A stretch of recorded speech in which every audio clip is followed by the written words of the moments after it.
আমার প্রিয় ভাই ও বোনেরা, কখনো কখনো আমাদের এমন শত্রু থাকে যাদের সম্পর্কে আমরা জানি না, কিন্তু আল্লাহ সুবহানাহু ওয়া তাআলা এটা জানেন।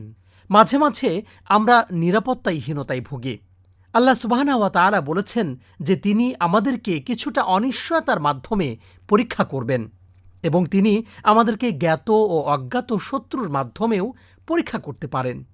কখনো কখনো আমাদের জীবনে এমন কিছু কপট ব্যক্তি থাকে যারা আমাদের সামনে আমাদের সাথে হেসে হেসে কথা বলে, কিন্তু আমাদের অনুপস্থিতিতে আমাদের সাথে বিশ্বাসঘাতকতা করে, আমাদের বিশ্বাস ভঙ্গ করে। এখন এখানে আমার কি করণীয় আছে? এ বিষয়ে কোরআন এবং হাদিসে কি দিক নির্দেশনা রয়েছে? আমার কি করা উচিত?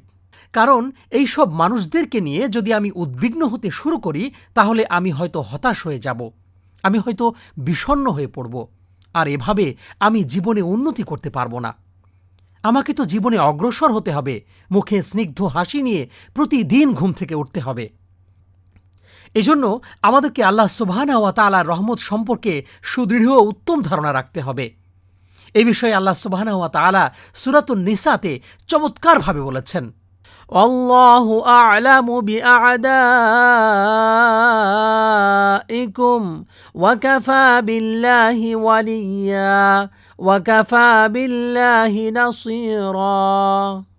আর আল্লাহ তোমাদের শত্রুদের সম্পর্কে খুব ভালো করে জানেন, আর অভিভাবক হিসেবে আল্লাহই যথেষ্ট এবং সাহায্যকারী হিসেবেও আল্লাহই যথেষ্ট। আমার এবং আপনার জন্য সাহায্যকারী হিসেবে আল্লাহর চেয়ে উত্তম আর কে হতে পারে?